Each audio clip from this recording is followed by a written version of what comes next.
नमस्कार साथियों, एक बार फिर से स्वागत है आप सभी को पार्थ इंस्पायर कोचिंग सेंटर में। तो आज हम आपको केमिस्ट्री क्लास 10th का सेकंड चैप्टर जिसका नाम है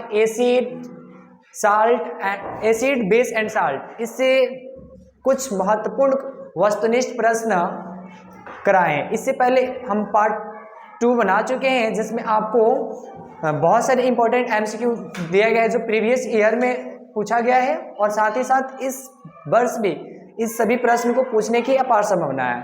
तो इन सभी प्रश्नों को ध्यानपूर्वक देखिए और समझिए, क्योंकि ये 2024 में अधिकांश चांस है कि ये आएगा, है ना। देखिए, इससे पहले हम आपको बहुत सारे क्वेश्चन करा चुके हैं, 53 क्वेश्चन हो चुका है। अब यहाँ से हम लोग 54 क्वेश्चन से स्टार्ट करेंगे। और ये देखिए, हर चैप्टर का मेरा जो सीरीज है इस चैनल पे, वो हर चैप्टर का लगभग 70 क्वेश्चन एमसीक्यू अपलोड है।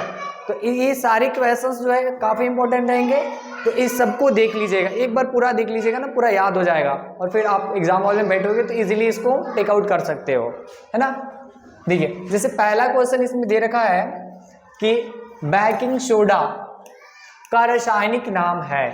ऑप्शन ए दे रखा है sodium carbonate, sodium bicarbonate, calcium carbonate और कैल्शियम हाइड्रोजन कार्बोनेट। तो इसका जो सही ऑप्शन होगा वो होगा हम लोग का बी जो करेक्ट आंसर हो जाएगा, सोडियम बाइकार्बोनेट। इसी को हम लोग बोलते हैं क्या, बेकिंग सोडा के नाम से जाना जाता है। ठीक है, अब नेक्स्ट क्वेश्चन देखते हैं, क्वेश्चन नंबर 54। देखिए क्वेश्चन नंबर 54 क्या कह रहा है, ध्यान से देखिए। पोटेशियम नाइट्रेट का रासायनिक सूत्र क्या है? पोटेशियम नाइट्रेट, ऑप्शन ई दे रहा है Na2CO3, NH4Cl, KNO3 और NaCl। तो आपको जो पोटेशियम है तो ऑलरेडी पता है कि पोटेशियम का सिंबल क्या होता है, के होता है ना, और नाइट्रेट के लिए होता है NO3।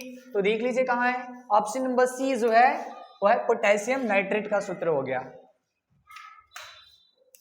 इसके बाद नेक्स्ट क्वेश्चन, क्वेश्चन नंबर 55 कह रहा है जल की स्थायी कठोरता को हटाने के लिए किसका उपयोग किया जाता है?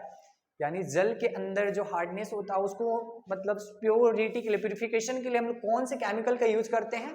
पहला बेकिंग सोडा, धोने का सोडा, विरंजक चूर्ण, इनमें से कोई नहीं।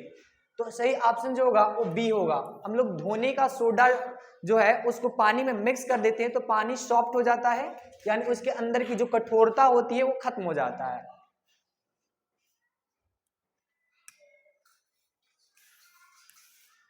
क्वेश्चन नंबर 56, अग्निशामक में किस सोडा अम्ल का उपयोग किया जाता है? आप देखे होंगे हॉस्पिटल में, स्कूल में, वहां पे फायर एक्सटिंग्विशर होता है, अग्निशामक होता है, तो उसमें एक प्रकार का सोडा अम्ल मिलाया जाता है। तो कौन सा सोडा अम्ल मिक्स किया जाता है उसके अंदर? Option A sodium carbonate, calcium carbonate, sodium hydrogen carbonate, last D number calcium bicarbonate. तो सही आंसर जो होगा हम लोग का वो होगा सोडियम हाइड्रोजन कार्बोनेट। इसी का यूज हम लोग क्या करते हैं, फायर एक्सटिंग्विशर में सोडा अम्ल के रूप में यूज किया जाता है।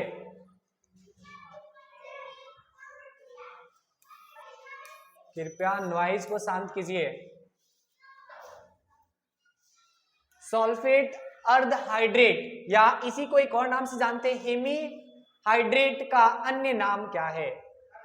एक तो इसका नाम है सल्फर अर्ध हाइड्रेट, या एक हेमी हाइड्रेट भी इसको कहा जाता है। तो इसका देखिए हेमी का मतलब देखिए तीन चीजें, हेमी, डेमी, सेमी, या एक चीज और सुने होंगे हाफ। इस सब का मतलब होता है 1/2, आधा ही होता है सबका मतलब, है ना। तो जहां भी आपको अर्ध लिखे या हेमी लिखे समझ जाना है कि आधा की बात चली है।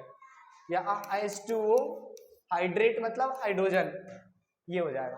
तो ऑप्शन ए कह रहा है जिप्सम का होता है सूत्र की, प्लास्टर ऑफ पेरिस का, विरंजक चूर्ण का, कि इनमें से कोई नहीं। तो सही आंसर जो हम लोग का होगा वो होगा बी, प्लास्टर ऑफ पेरिस का जो सूत्र होता है उसमें हेमी हाइड्रेट होता है।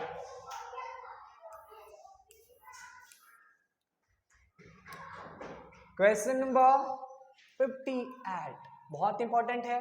कह रहे कि जिप्सम का रासायनिक सूत्र है। ये देखिए 2020 के फर्स्ट शिफ्ट में सेट ए में क्वेश्चन पूछा गया है।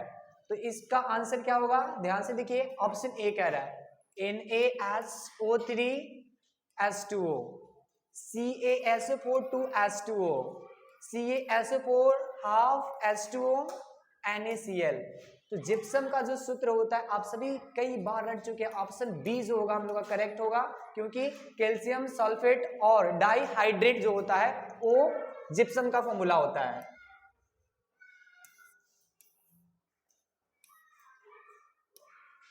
इसके बाद कह रहे कि फॉर्मिक अम्ल का आयुपेक नाम है। अब आपको ये नाम पता होना चाहिए। आयुपेक का फुल फॉर्म क्या होता है आप सभी जानते हो ना। I for international, U for union,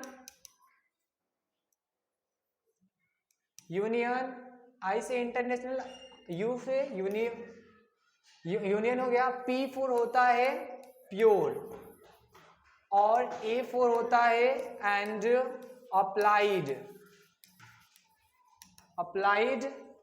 और ए सी फॉर होता है केमिस्ट्री। तो आप सभी जानते हो। तो ये पूछ रहा है कि किसका नाम, international union pure and applied chemistry का नाम। जो देखिए हमारे जो सभी देश है ना, हर देश में अगर केमिस्ट्री के सभी एलिमेंट्स को अलग अलग सिंबल दे दिया जाए तो क्या हमारे वर्ल्ड का डेवलपमेंट होगा, नहीं होगा। इसलिए क्या कर दिया गया है ना कि हमारे जो साइंटिस्ट थे उन्होंने एलिमेंट को सिंबलाइज करते वक्त एक संगठन, ऑर्गेनाइजेशन बनाए। उस ऑर्गेनाइजेशन को हम लोग बोलते हैं आयुपैक नेम।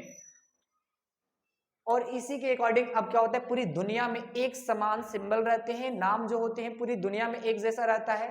तो पूछा गया है फॉर्मिक अम्ल का आयुपेक नाम क्या होता है।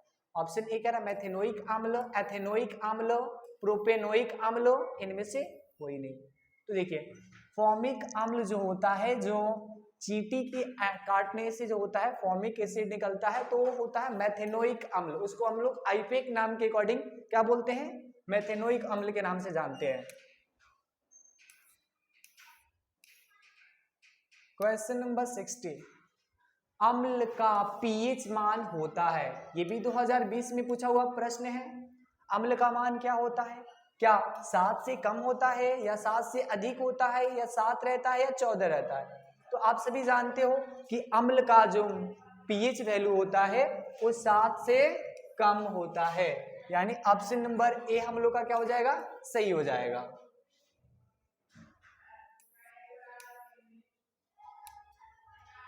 निम्नलिखित में से कौन गैस चूने के पानी को दुधिया कर देता है। कौन इसमें से गैस ऐसा है जो चूने के पानी को, यानी कैल्शियम हाइड्रोक्साइड को, कैल्शियम मोनोऑक्साइड को क्या कर देगा, इसमें कैल्शियम हाइड्रोक्साइड, इसमें H2O जल मिक्स कर देंगे तो ये क्या करेगा, कैल्शियम मोनोऑक्साइड और ये चूने के पानी, चूना और पानी मिक्स करने के बाद इसमें कौन ऐसा गैस बनेगा जो क्या कर देगा, चूने के पानी को दुधिया कलर में कन्वर्ट कर देगा। तो देखिए क्या क्लोरीन गैस होगा, कि सल्फर डाइऑक्साइड होगा, कि कार्बन डाइऑक्साइड होगा, कि ऑक्सीजन होगा। तो ये जो कार्बन डाइऑक्साइड होता है ना, कार्बन डाइऑक्साइड क्या कर देता है, चूने के पानी को दुधिया कलर में बदल देता है ना। व्हाइट कौन कर देता है, मिल्की कौन करेगा। तो